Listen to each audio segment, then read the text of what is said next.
Awesome. Let's dive on into it. So, welcome everyone. Where we're picking up today is on page 131, and we're in the family afterward.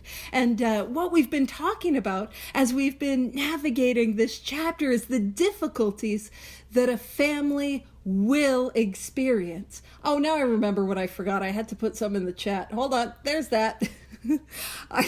I'm operating on whatever mental capacity we get, and it is okay to be upset. And as I like to say, if we have any complaints, you can send them directly to Vivian. She'll take them. But if you want to complain directly to me, I take it by carrier pigeon only or 4-column inventory. That's the only way I take complaints. All right, so we're in the family afterward, page 131, the first full paragraph. And what we're talking about is the difficulties that a family will experience after the alcoholic has recovered. That's what we're talking about. So yes, that's what's going on here. So as we dive in, 131, family afterward, what we're talking about is how do we navigate the difficulties after the alcoholic has recovered? How do we get to recovered? It is through the course of action, the 12 steps as outlined in this book. And so what happens? What happens is we spoke about 2 directions an alcoholic might dive into, focusing on work. And it's like, hey, don't do that. That's not a good idea. But if that happens, here's how we navigate it. Or diving headlong into spirituality. And it's like, do that. That one's way better. How do we navigate those difficulties? And now what we're talking about is we're picking up the thread of jealousy. Our family members, our loved ones are often going to feel jealous. And that is fair and understandable. Again, the context is I was neglecting them throughout my alcoholism. And now as I dive into this new way of life, they might continue to feel neglected. So 131, first full paragraph, it says, drinking isolates most homes from the outside world. And that is not a new idea. We saw that in the chapter 2 wives. Heck, we even saw that in page 18. We saw that in our own lived experience. We saw that as we spoke about the 5th step, the isolation that happens as the result of drinking. And it is not simply the alcoholic that just withdraws. It is the family that does as well.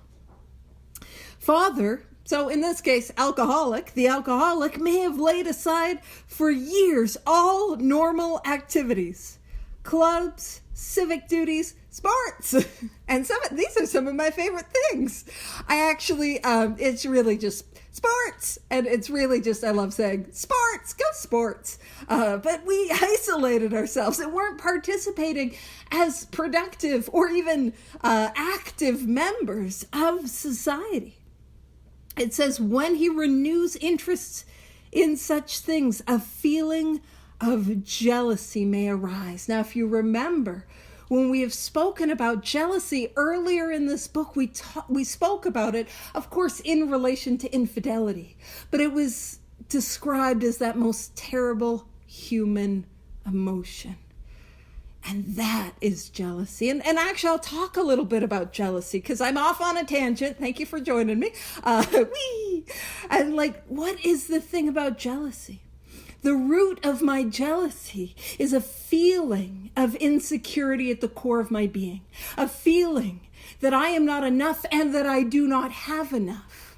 And it's coupled with seeing what I think I deserve and what I think I need in other people. And so I'm trying to get from human beings that which I can only get from God. I'm trying to get from outside circumstances that which I can only get from God. And please know when I say God, I mean Creator, higher power, the spirit of the universe, that from which is beyond human power. And you see what happens is when I seek from outside of myself, when I seek from human powers, I might even get it a little bit, but it's never enough. Let's say I'm jealous with all the attention you're getting, and then I might get a little bit of attention, and it works for a moment, but it's not enough, and I need more. You know, that idea of instant gratification. If it was so good, why does it last only an instant? And I continue to chase it just as I chase that next drink.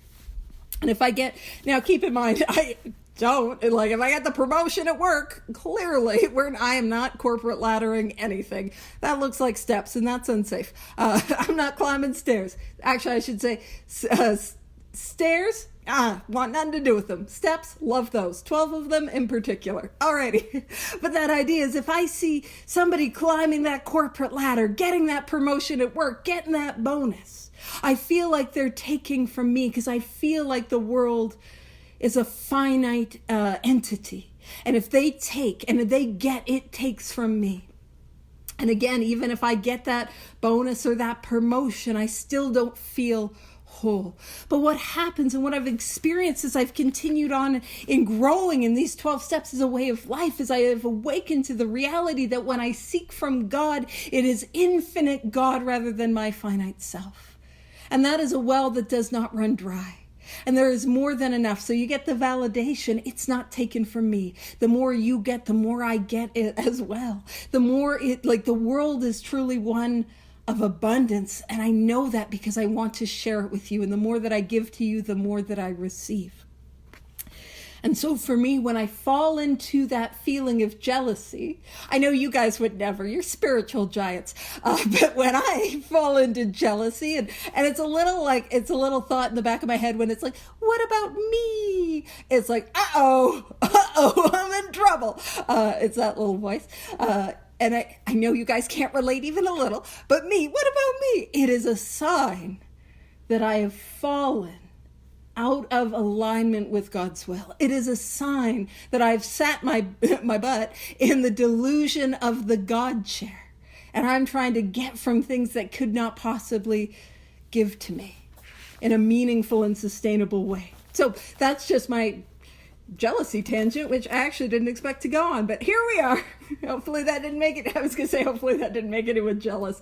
That wouldn't make somebody jealous. I just think that's funny to say. Alrighty. So it says, 131, first full paragraph. We haven't made it far. When he renews interest in such things, a feeling of jealousy may arise.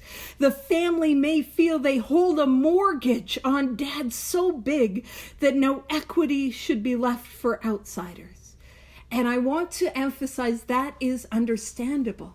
My family and children, spouse, the core family, we have neglected them for years. So now as we're sober and recovered and able to be of the world and getting interests and hobbies, it's like, hey, wait a minute. You shouldn't have time for your civic duties and your clubs, sports. Welcome, everyone. We're just on page 131, first full paragraph.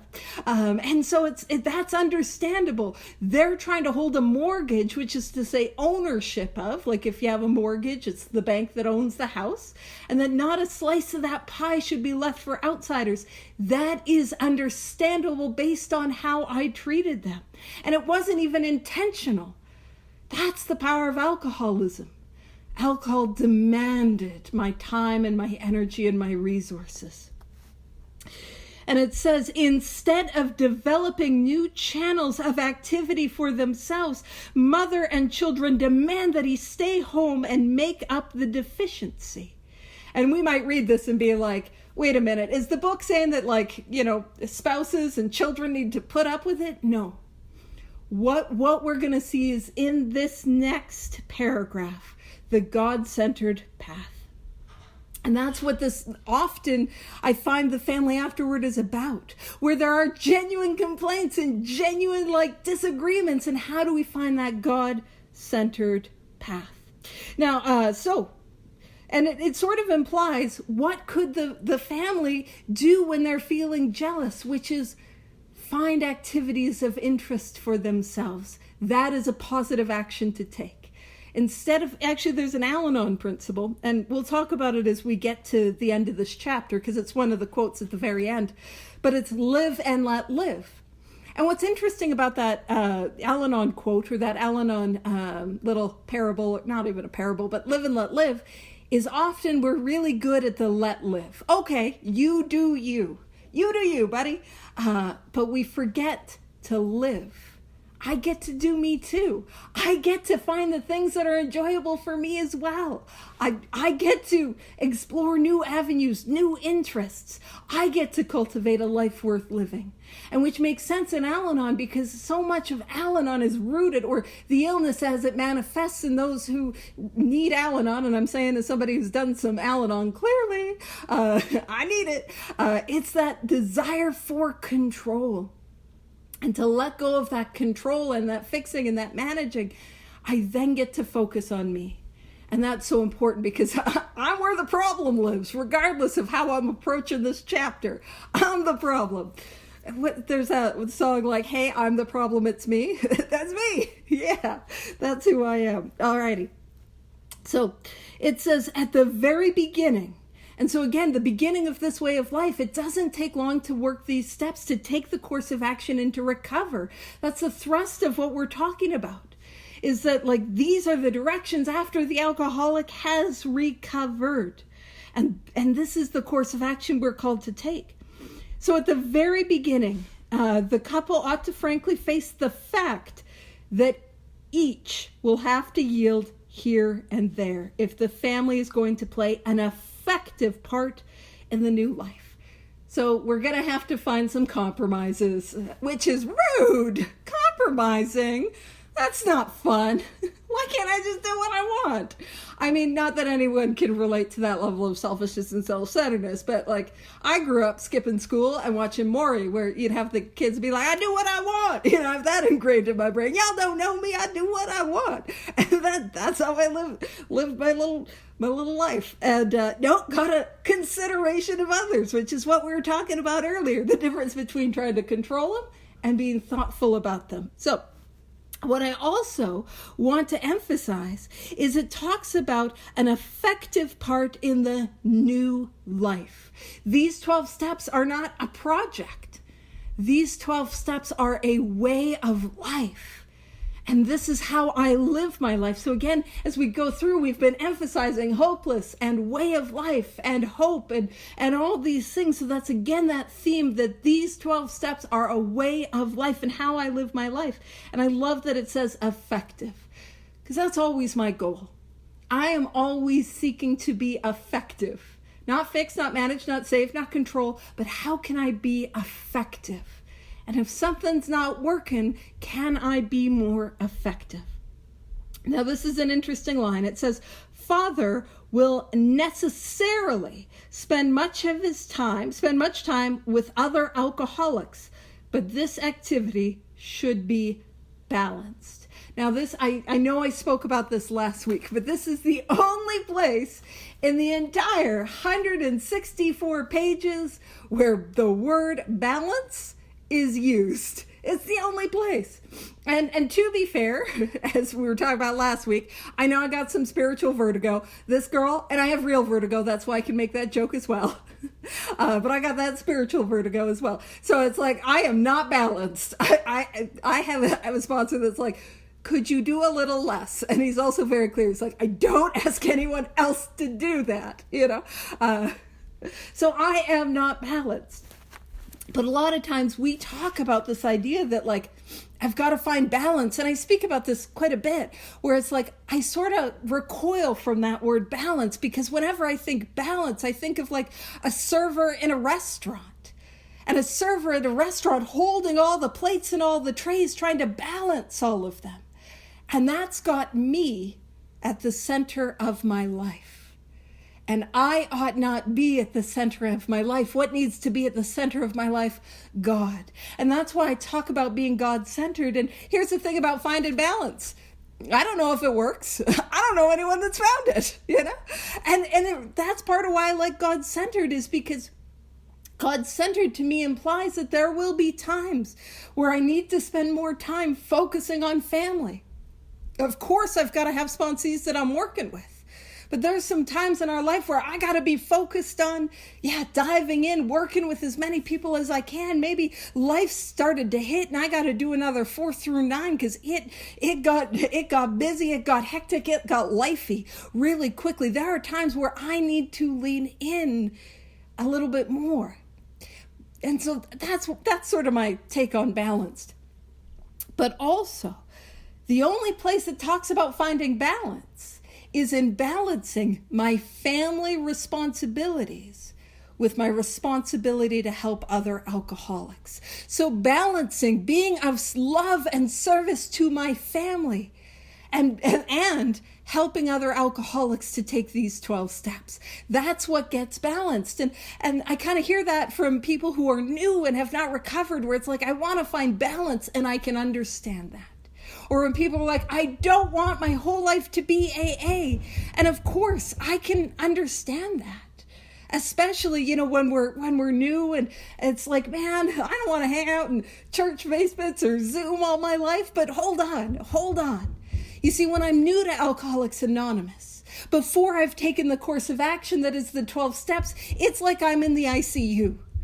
And I haven't been in the ICU, but when I've been in trouble physically, at no point did the doctors like, hey, what we're going to have to do is we're going to have to get a PICC line stat, and we might have to do the chest compressions, or the I know the paddles aren't for making the heart start again. I know it's more for an arrhythmia. I got to get that some right about that, because I know I can't get that wrong. But at no point when they're doing CPR are they like, yeah, have you thought about crochet? Have you thought, what about yoga? Do you want to take up some yoga? Hot yoga, or is it like, have you thought about collecting Pokemon cards? No, that does not come up. It is like, we need to save your life.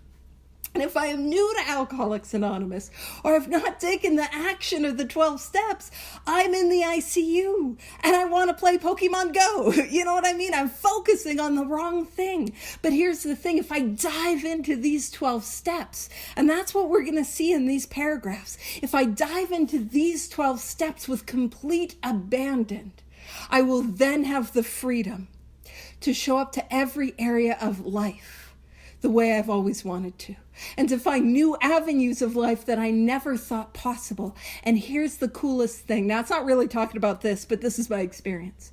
Hanging out on Zoom and hanging out in the church basements and community centers and, wherever meetings are held, the purpose in them shifts radically, and they become a place of profound joy.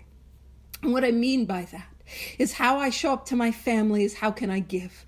How can I serve? How can I be helpful? How I show up to the meetings is how can I help? How can I serve? How can I be helpful? And that changes radically how I show up to each and every area of my life. And that's what gets to happen. But I have to get through the bulk of these 12 steps so I can practice them as a way of life. I have to take this course of action so that I can continue it. So that's the only place balance is talked about. And if I'm new, if I'm not recovered, that's okay. But I got to go after that. And yes, absolutely. I'll make sure I give you my number, get your number after the meeting. I got you. And it goes on to say, so the father will necessarily spend much time with other alcoholics, but this activity should be balanced. New acquaintances who know nothing of alcoholism might be made, and thoughtful consideration given to their needs. Being considerate and thoughtful to others. So yeah, we can have friends outside of AA, and we can have friends all over the place. It's really saying we get to be a part of the whole world. Not just locked away in I joke a convent, because I had a sponsor one time that said, hey, Paige, you could be in a convent. And I'm like, hey, I could create some new sex harms. You don't know. I did say that to her. And she meant more like I did really well with quiet and meditation. And maybe she was just a little over me and was like, you take a breather for a while, And actually, it would have worked better if I was wearing the brown hoodie, because it kind of looks like a monk's robe. It would have worked really well. Wardrobe change. Anywho, so it says the problems of community might engage attention. Maybe we have, things that we believe in very strongly, and we want to, be an activist for that cause, or to further those causes and to show up to life in that way. Maybe we're called to service through things like charity or mutual aid or things that are outside of AA, and that is wonderful. We're called to do that. Again, I have to get to that place of spiritual awakening first, because I am in triage if I've not had that spiritual awakening. And it goes on to say, though the family has no religious connections, they may wish to make contact with or take membership in a religious body. And so some of us who are kind of new, pop into the study, may be like, oh, is the book telling me to go to church? I knew this thing was religious. I knew this was a bait and switch. Hold on. Again, this book was published in 1939. And April 1939. And when it went out to the world, it went out to really be a complete guide for the alcoholic to recover, to get well, and then to help others. And there's a thing that I found, where I live in the world, we have, and I think they're called different things in different places, but where I live in the world, Calgary, Alberta, they're called pillars. And it's people that are with you, not necessarily just your sponsor, but people that are with you on this sober journey. People that are, working steps as you're working steps. People that, the people that you can go to for 10 steps. The people that you can go to for solid advice. Those people. But if I only have this book, if I only have a copy of this book alone in Calgary, Alberta in 1939, I don't have a sponsor. There is not a local intergroup. There sure as heck isn't Zoom meetings. Where am I going to find somebody to who's a little further on the spiritual path? Well, in 1939, I might spiritually minded people, spiritual seekers in the local church.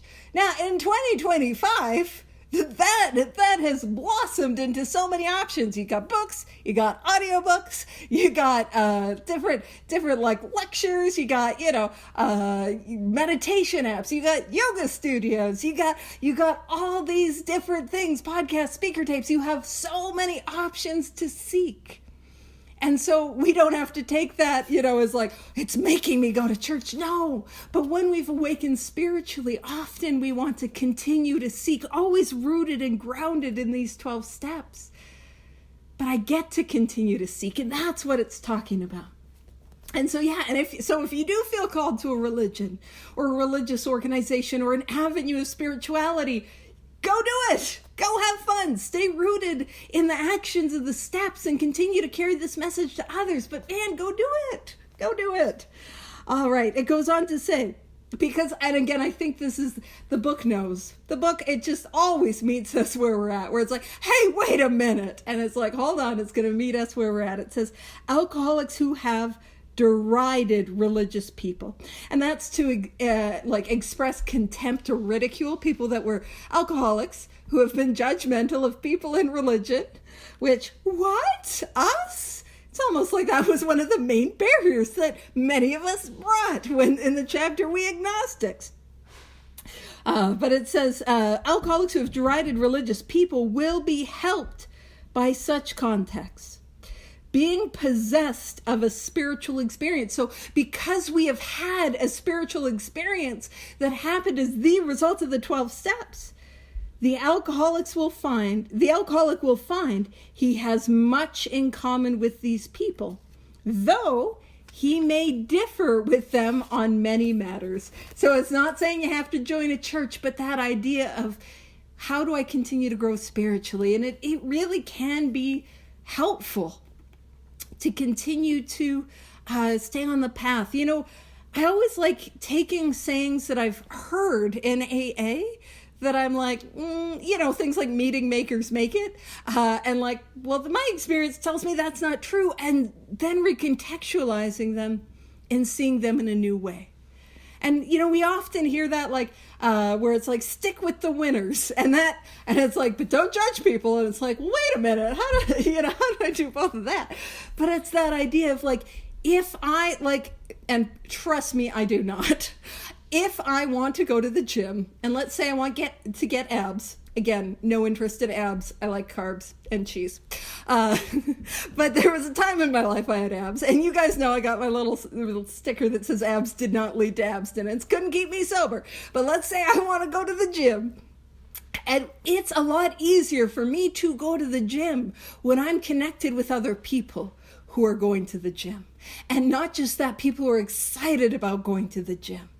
And there's, I think, something in that where it's like, it's helpful to continue to have relationships with people. I mean, we get to help everyone, but it's helpful to keep that in mind when I'm looking for those pillars and to be a pillar to others. Who's doing the work? Who's continuing to do the work? Who's excited to do the work? Let's stay connected with them, because there's something that, like, the more I encourage and the more I encourage others, the more I will be encouraged. And it's just helpful because, man, this is a way of life. It's a marathon. It's not a sprint. You know what I mean? And there are times we get off the beam. And it can be really helpful when I'm reminded about, I see the light in somebody's eye. Or you go to a meeting and you hear somebody that's like, oh, and it's like, yeah, that's what I should be doing. I'm not doing my evening review, or right, I haven't, you know what I mean? Like, oh, that amends I got to make. And the people that help and support and encourage. And so I think that's really what we're pointing to with this. And it says, and I love this because this is, again, how we know that we know this is for alcoholics, because it says, if he does not argue about religion, because immediately we show up and we want to argue. I saw a little meme the other day where it's like, we're the type of people that will show up and argue with people for 2 months that are trying to save our life and then just dip. Like, peace, like that's what they do. I mean, not you guys never, but this little drunk, And so it goes on. If he does not argue about religion, he will make new friends and is sure to find new avenues of usefulness and pleasure. If I just keep seeking where God has called me, I will be taken to where I need to be. I will be led. And that's the gift, is I don't have to figure it all out, because I couldn't anyways. And it says he and his family can be a bright spot in such congregations. And before the meeting, we were talking about my dear friend Terry, and he talks about, like, be a light bringer, be a joy bringer. Like, wherever I go, be that bright spot. Bring that light, bring that joy, bring that compassion, bring that peace, bring that enthusiasm, bring that wherever I go. So be that bright spot. He may bring new hope and new courage to many a priest, minister, or rabbi who gives his all to minister to our troubled world. We intend the foregoing as a helpful suggestion only. You can see I'm like, I know you want to argue with me. I know. It's a helpful suggestion. So far as we are concerned, there's nothing obligatory about it. You just might find it helpful if you want. You don't have a podcast to listen to. You can't put it on Spotify. Just throwing it out there. That's what they're saying. As non-denominational people, we cannot make up others' minds for them. Each individual should consult his own conscience. So again, I get to see where I'm called, where I'm led, where I'm feel called to grow. And that's, when I talk about the 11th step, and in it talks about be quick to see where religious people are right, make use of what they have to offer. I can't tell you the joy that I found in seeking through various faith practices. And I'm an audiobook girly because I have a deficit to my attention. So, I gotta have it rolling 2 times speed. I'm bad for that. And that's how we know, because Vivian for the whole Big Book study has been like, Paige, many of us are from the South. You need to speak slower with your accent. And I'm like, yes, note taken, will do for that one Big Book study. And then I forget all about it. Or I probably don't make it the whole Big Book study speaking slower. I forgot she asked me to do that. Whoopsies, my bad. But yeah, the seeking from these various faith traditions, we get to if we want to. We get to listen to speaker tapes from all over the world if we want to. There is joy to be had. It goes on to say, it says, so when it says each individual should consult his own conscience, we have the freedom to grow, to seek spiritually as we feel called. And that's incredible. So it goes on to say, we have been speaking to you of serious, sometimes tragic things. And that's the reality, is this illness is horrific. It's tragic, it's heartbreaking, it's devastating, and it's fatal. We have been dealing with alcohol in its worst aspect. And I'm sure many of us are familiar with this, but we aren't a glum lot, which I will tell you, getting sober young, there's nothing more like assuring, I'm being sarcastic, than when you go to a meeting, like I got sober in my early 20s, and you go to a meeting and there's like old people, which I'm putting in the quotes, so like people at least as old as I am now, like I was judgy, I apologize, and that they're like, well, we aren't a glum lot. I'm like, oh no, I'm doomed. But the truth is, like, there is a joy and a laughter and a freedom that we get to experience. And I love this. It says, if newcomers could see no joy or fun in our existence, they wouldn't want it. And I think that's important. I speak a lot about the importance of being a demonstration of these 12 steps in all areas of my life. And here's my experience. Actually, I'll tell you a story. I was asked, this was a number of years before COVID. I'm just kind of putting the time in context. So I probably was still in my 20s. And I was asked to speak on fun and recovery. There was like a committee that was putting on a little, I think it was a sober dance. And they asked if I could speak on fun and recovery. And some of you are going to be like, oh no, she's just the worst. Because what I spoke about was about like what happened to me as the result of the 12 steps. Because before the 12 steps, even sober, even in the rooms, even going to some of these like activities, man, I did sober. There's a time in my life I did sober dances. Oh, I did them. And not now. Absolutely not. It's too loud. It's overstimulating. It's a little bit too late. It's a bit much. And my back's about to go out. No, thank you. But there was a time where I did those sober dances, and not recently. But I was still consumed with self. I was consumed with me.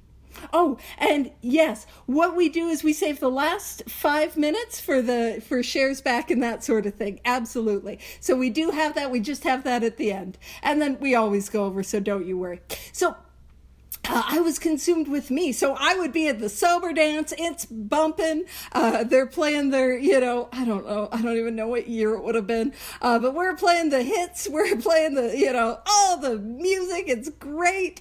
And I hate myself. And I can't stand the way that I feel. And I am miserable and consumed with what I think other people are thinking about me.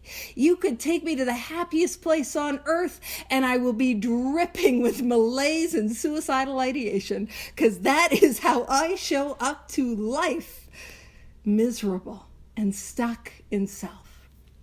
And so for me, when I spoke about this, the person who asked me was like, really? You're just going to talk about the steps? I'm like, yeah. Because that has been the thing that allowed me to have joy and fun in my life. And to have joy and fun in parts of life that weren't joyful or fun. And I have a sponsee of mine, and he went through a terrible breakup, and he asked me for help and to go through like a really thorough set of steps before he traveled all over Southeast Asia. He was gone for 10 months, had an incredible time. But what we were focusing on was the idea that, like, if you cannot find joy here in Calgary, Alberta, you will not find joy in Thailand.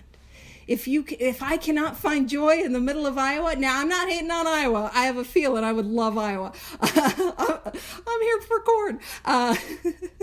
But like, I will not find it in the middle of Disneyland.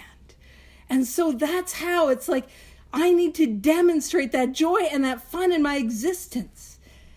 And if I can't demonstrate it, like I speak about the, like, that, like the Eeyore, I've lost my tail.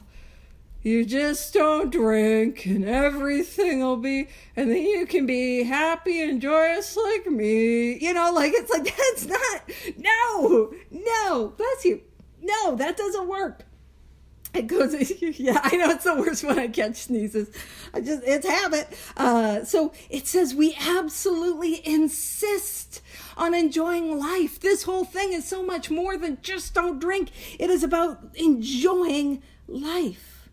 We try not to indulge in cynicism over the state of the nations, nor do we carry the world's troubles on our shoulders. Why? Because that is God's business. And if you guys remember way back, we were talking in step 3 about the retired businessman who lolls in the Florida sunshine in the winter, complaining of the sad state of the nation. Now, we haven't had our first stick and snowfall, but we got some snow. And already I'm like, you take me to a Florida beach, I am here for that. I could use some of that.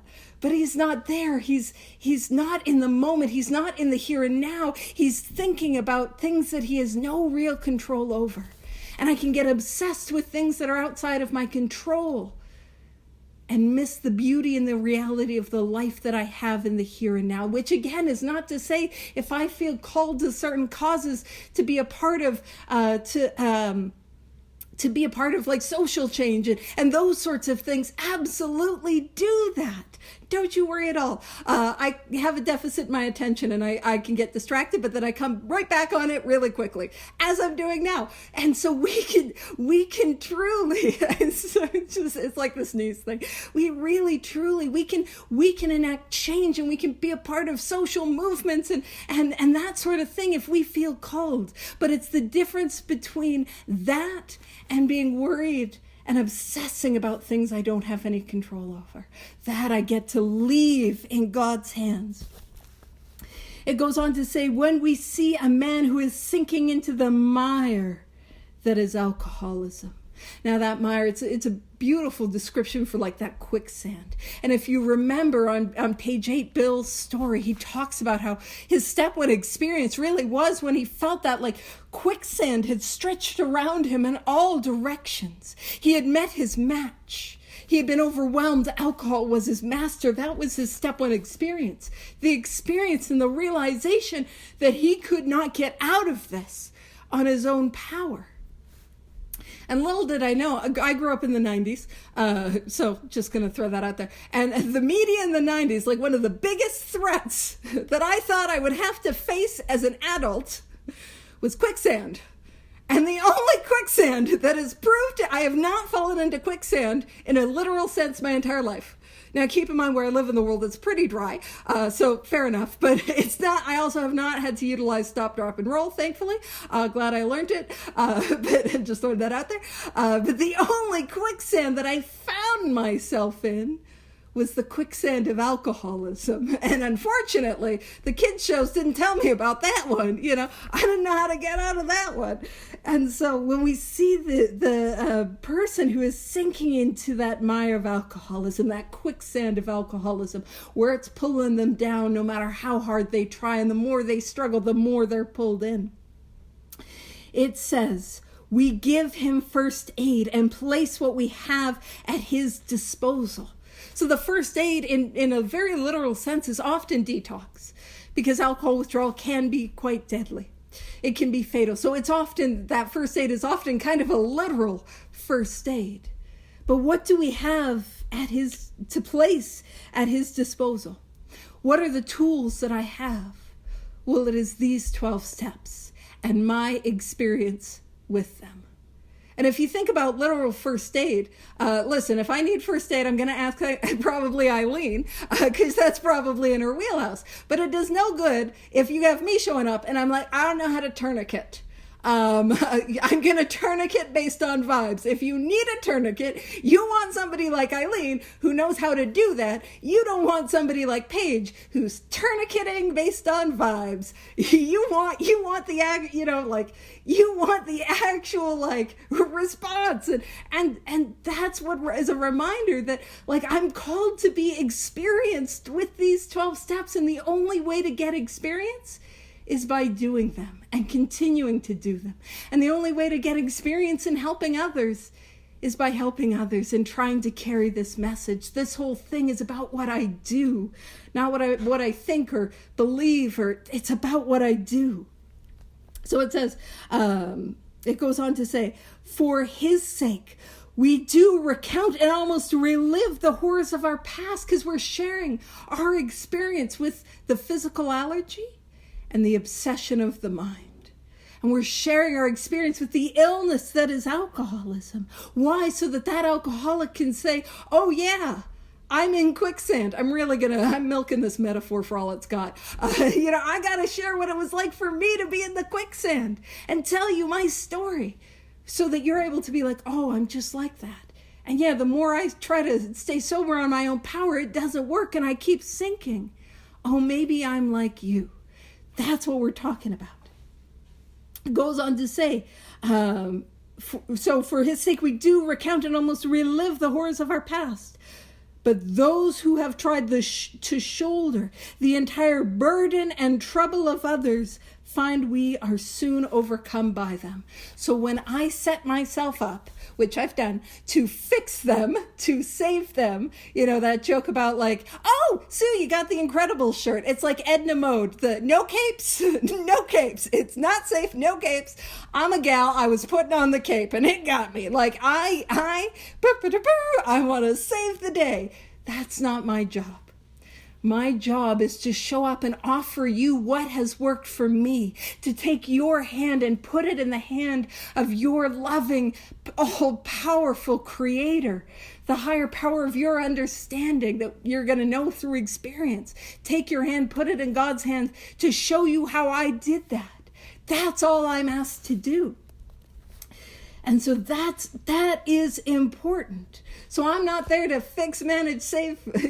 I remember, back this is way back when I was drinking and I was with my ex, and he drank himself into where he is no longer able to stand, which understandable. I get that. But if you're wondering, do you have alcoholism? Well, if you have drank yourself into a position where you can no longer remain vertical, and you find yourself only on the horizontal plane, it's a sign you got the allergy. And I remember I had to physically, this was obviously when I could walk, I had to physically pick him up, and I had to carry him and my bag and his bag. And I was like, in my mind, I remember doing this. It's like, I'm part pack mule, part girlfriend, and part mother. I was just, it was a healthy relationship. I don't know why it didn't work. But that was very literally me shouldering the entire burden of his alcoholism. And I don't have that power. And that was at a time where squats were not a foreign concept to me. And I did have abs. They have long since gone. Again, carbs and cheese, that's my jam. Alrighty. So that's, I'm not called to shoulder that burden. I'm there to offer this way of life. And so it says, so we think cheerfulness and laughter make for usefulness. I'm called to be useful, to be helpful, to be effective, to be efficient. And I'm more effective if I'm filled with joy. I'm more effective if I'm not taking myself so seriously. I'm more effective when I can laugh at myself. And it says, outsiders are sometimes shocked when we burst into merriment over a seemingly tragical experience out of the past. I'll tell you another story. I have a dear friend, and I consider one of my pillars. We did Steel on Steel together. We're very close, growing spiritually. We do 10 steps with each other. And I remember when we were at her baby shower. And this is her baby shower, and her husband's parents are very, very normal and super religious people. And it's the baby shower is really just a bunch of alcoholics, sober alcoholics, obviously. And we're all joking about interlock devices, which are the things that you get after subsequent DUIs that you have to blow in to get your car to work. And we were talking about that and laughing and there is joy and laughter, but here's why. Here's why. It says, but why shouldn't we laugh? We have, and here's that word, recovered and been given the power to help others. That's why we can laugh, because that is not our present. And the harms that we've caused, we've got to make amends for them. And deeper than that, we've seen how those experiences can benefit others. We have recovered. That is that, again, that word recovered. It does not mean cured. It means the obsession of the mind is gone.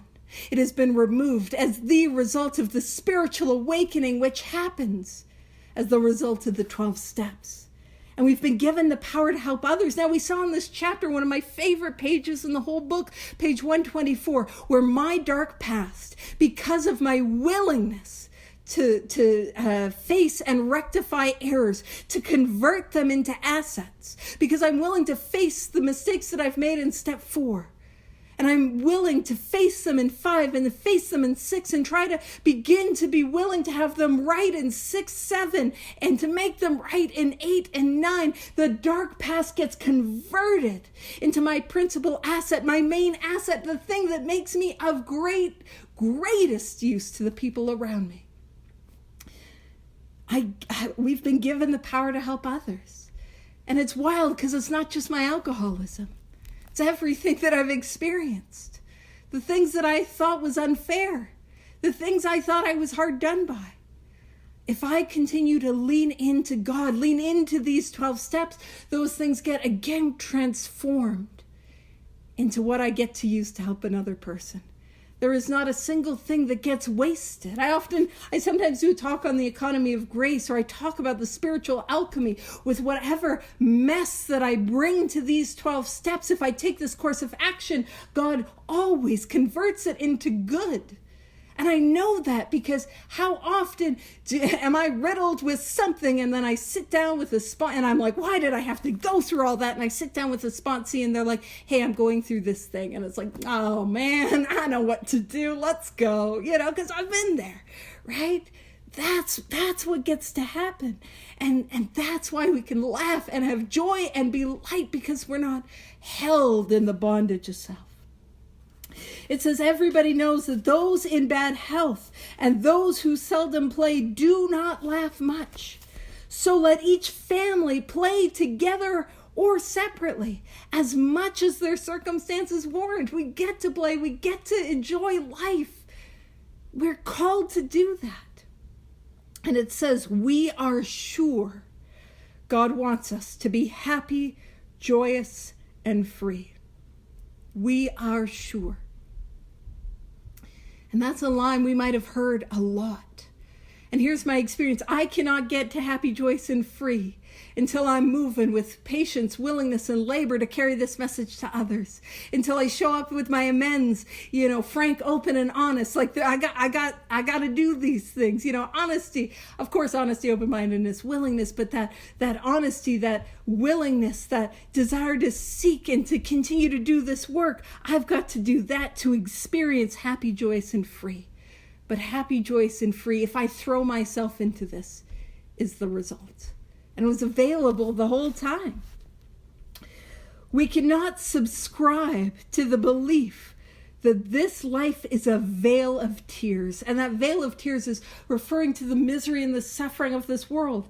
It's like we can't believe that life is not this meaningless suffering, because those of us who have recovered, that's not our experience. That absolutely, without question, has been my experience before I took the actions of the 12 steps. And listen, I get a little off the beam. I will wake up in the morning and be like, it is but a veil of tears. I'll get there if I'm off the beam. I don't, now maybe not literally, but I do like to throw in old-timey language when I communicate. So it says, though it was just once that for many of us. This is again an important line. But it is clear that we made our own misery. Now that was a line that I took great umbrage with. See, I do throw in some old-timey language, because I was like, wait a minute, because there was stuff that happened to me that genuinely was not my fault, that I didn't make happen. What do you mean? I didn't make my own misery. Pain is unfortunately a part of life. Anyone that's got like a baby that's teething, pain is a part of life. But what I was doing was I was taking that pain and I was making it worse.